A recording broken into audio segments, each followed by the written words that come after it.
Welcome to Module 3. All right, now that we know where you are and you've identified where you want to go, now is the time to give you the specific pieces of intel that are going to allow you to make smart financial decisions so that you can get the ball rolling. And once enough momentum is in place with income streams, with mitigating your taxes, with minimizing your expenses, and all of the other stuff, once you get the ball rolling and there's enough momentum, financial freedom becomes a matter of time. That's the goal. So we're taking this step by step by step. We identify what your goals and dreams are, we visualize them, we get them down with a plan of action and a blueprint. Then we figure out exactly where you are, your POS rep, your income, expenses, assets, liabilities, financial snapshot, and all the stuff that we've gone over before. Now it's about putting those pieces into action by teaching you how the world works and teaching you how money works. So that's what we're going to start with. We call this one Intel. This is the name of this particular module is Intel, because it's all of the pieces of information that you need to know to be able to use money to your advantage, to use credit to your advantage, to use debt to your advantage, and to understand how all of this stuff plays together. Because it's with that information that the answer becomes clear. But before we get into that, I want to talk to you about something that nobody talks about, and that is the dark side of dreaming. See, it's great to have lofty dreams and ambitions and to post about it on social media and to talk about it around a campfire. Those are all really fun things that are exciting because it's about possibilities, it's about the future. But one of the things that no one talks about is that dreams have a shelf life. They stay beautiful only so long.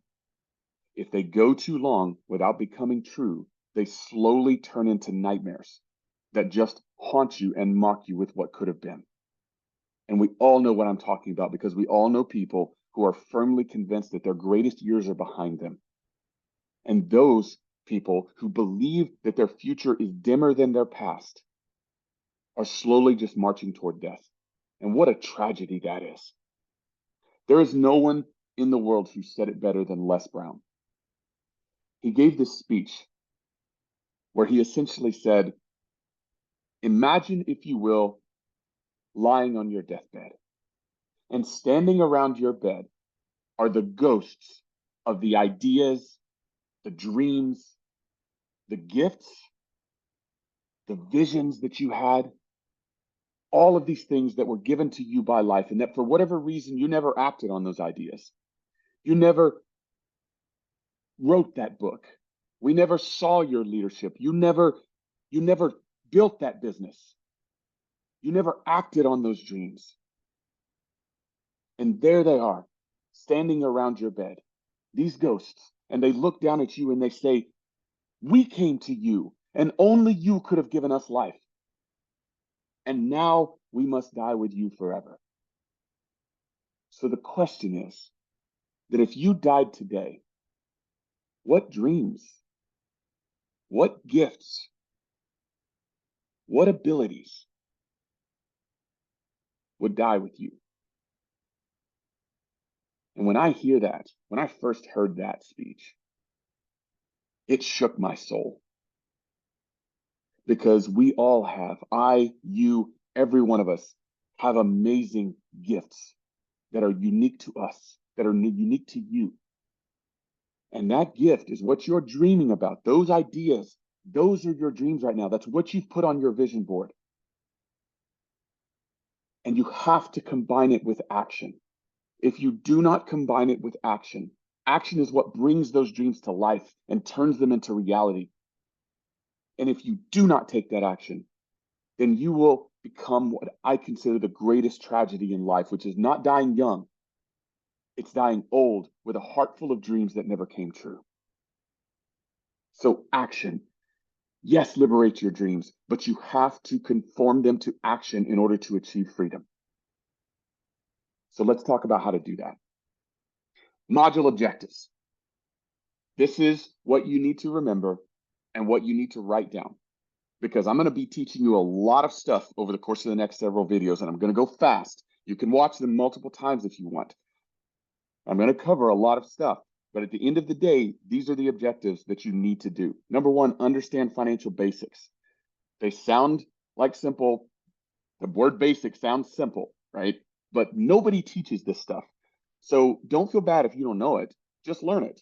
These financial basics are the blocking and tackling that you need in order to build an empire.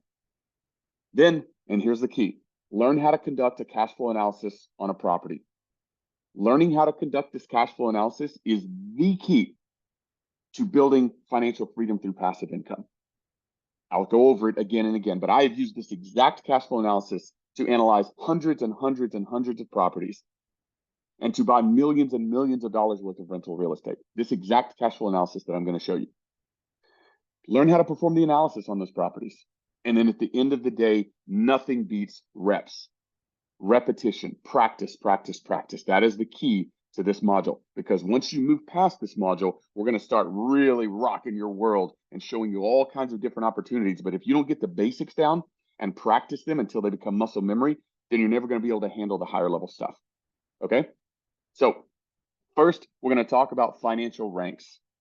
There are a spectrum of different financial abilities, education, acumen, call it what you want. I broke it down into ranks. In the military, as we all know, you start with E1 and you go all the way to O, whatever, 4-star general, right? Back in the day, there was a 5-star general, but there's everything in between. So think about the financial ranks in terms of that. There is no right or wrong. There is no better than or worse than. Everybody has all of these different tendencies in their own life. But let's start with the lowest rank first and talk about what people that are in this particular financial rank do, how they interact with money, how they think. Number one, they typically have credit card debt. And I don't mean credit card debt that's paid off every month. I mean credit card debt that stays on their credit card. I have a credit card. I buy a bunch of stuff. I say I have $2,000 that kind of just sits on my credit card and I pay the minimum. The only problem with that is that credit card is typically charging me between 12 and 25% interest. So I'm paying huge amounts of interest on my credit. Does that make sense? They typically have high interest rates. High interest rates on a credit card is anything over 12%. High interest rates on a car is anything over 5 or 6%. Again, all of these things fluctuate, but at the end of the day, higher interest rates prevail in this particular financial rank. They typically don't have any savings or a retirement, 401k, TSP, Roth, what have you. They don't operate on a budget. We talked about budgeting before, remember? Budgeting is telling your money where to go. People without a budget are really scrambling trying to figure out where their money went. So this is what most of America is, by the way. I'm describing most of America when I describe rank number one. They typically have a poor credit score. And like I told you in the last module, that's anywhere below, call it 650. Really, 650 to 700 is still not that great. But people in rank one tend to have a credit score in the 600s or lower. They typically do not have any investments. They have money in a savings account maybe, but no portfolio, no real estate investments, and so on. And they're typically renting versus owning. These are identifiers that you can look at and say, okay, I have credit card debt. I have high interest rates. I rent versus owning. I have a poor credit score. Okay, these are my rank one tendencies that I will then shift and start addressing those. That's the beauty of this. There is no judgment at all. When you look at this, just take a look at what things apply to you. And if you have rank two tendencies, okay, awesome. If you have rank three tendencies, great. Rank one tendencies, fine. No judgment. All you're doing is you're going to try to take those tendencies in that rank and elevate them to the next rank. That's, if you want to put it from a financial perspective, the secret to financial freedom is increase your financial rank by just taking the action steps that we're going to be describing. Right now, it's just about identifying what rank you're in. Okay, so high credit card debt, high interest rates, no savings or retirements, and so on. Here's rank number two. I call this the Dave Ramsey crowd. Dave Ramsey, if you don't know, is a guy who created Financial Peace University, and it essentially teaches people financial basics, how to get out of debt, how to budget, how to manage things. Dave Ramsey is a huge fan of not having any debt, paying down debt as fast as possible, including owning your car outright, owning your home outright, and so on. He's a big fan of not having debt. So somebody that's in the rank 2, the Dave Ramsey camp, doesn't have any credit card debt. So they're not paying those high interest rates. May have a home or a car, but they have low interest rates on that home and that car, and they're paying them down as fast as possible. They typically will have a retirement account, maybe a TSP that they're putting money into, a 401k. They don't really know how well those are performing, but they know that it's smart to contribute to those retirement accounts. And that kind of is where they're at. They typically have a tight and conservative budget. So they know where their money's going and they don't spend any extra money. Sometimes they even do the full Dave Ramsey thing of putting cash in envelopes. Here's my credit card bill. Here's my gas for the month. Here's my eating out budget. And then they use those envelopes. I've seen people very, very strict like that. That's camp 2. They typically have a credit score above 700, but not a ton of debt. They have money typically in mutual funds and annuities, which are not something that they direct themselves, but are handed off to a fund manager. And then they own their primary home, and they're typically making extra principal payments because in their mind, it's smart to pay down their mortgage as fast as possible. Okay. You may have some of these rank 2 tendencies. Again, there's no judgment on any of this. So don't judge yourself. Don't say, oh, I've got this many rank 1 tendencies and that's bad. And I've got this many rank 2 tendencies and that's bad or this good. Who cares about judgment? Just identify them. Write down, you could literally take a piece of paper and write me. And then under that, which of these tendencies are rank 1, rank 2, or rank 3 for you? All you're doing is identifying that so that you can then shape your decisions accordingly. That's rank 2, the Dave Ramsey crowd. Rank 3 are people who understand the wealthy code, who understand debt and how to use it, understand finances and how to use them as weapons that can achieve a goal, as opposed to other people, external forces acting on them. For instance, they may have credit card debt, lots of credit card debt, but it's 0 interest. Meaning, stick with me here. If I have a credit card and I borrow money on that credit card at 0 interest, what do I got? I get free money. 0 interest means the credit card company is loaning me that money for free. But they understand how it works. The credit card company will give you 0 interest for a while, but they have a deadline by which you need to pay that money back. And if you do not meet that deadline, then they have all of that interest that has been accruing over the time catches back up to you. That's typically how it works because they're making a gamble that you will borrow that money and think it's free and think that you don't have to pay it back. And when you don't pay it back, they get all that back interest. Now, rank 3 people will borrow that 0 interest credit card debt. They will invest it and then make sure that they pay it off before the end of that period. They use arbitrage. Arbitrage, very simply, don't get confused. Arbitrage is where I borrow money at a certain interest rate, invest it at a higher interest rate, and I make free money in the middle. For instance, let's say I asked you, can I borrow $100? And I will give you 7% interest on that $100. And you're like, awesome. That's like making a good investment. I'm investing and I'm making 7%, no problem. If I then take that 100 and loan it to somebody else at 10%, then I am making 3% off of money that's not even mine. I borrowed that money from you, lent it to this other person, and I'm making 3%. You're happy because you're making your 7%. I'm making 3% off of money that's not mine. That's called other people's money. And remember that OPM, other people's money, that is the number 1 trick that wealthy-minded people use to build massive amounts of financial freedom. Other people's money. A rank 3 person has a self-directed Roth and a 401k match. So you have a Roth IRA, but you understand that you have the ability to make a lot more money than some random fund manager that's charging you regardless of whether they make money or not. And they care mostly about themselves and their business. You care a lot more about your own retirement account than anybody else will. And so when you learn how to direct it, self-direct it into real estate, into business startups, into gold, into whatever, then you have the ability to make a lot more money and you pay minimal fees. Now, stick with me. If you don't understand any of this stuff yet, don't worry about it. Just hear what I'm saying and see if it applies to you. They do a 401k, right? Rank 3 people, they will contribute to a 401k, but only up to the point that it's matched. So a lot of employers will match up to a certain percentage the amount that you put into a 401k. So if you put $2,000, they will put $2,000 and now you have four. So they'll only match up to a certain amount.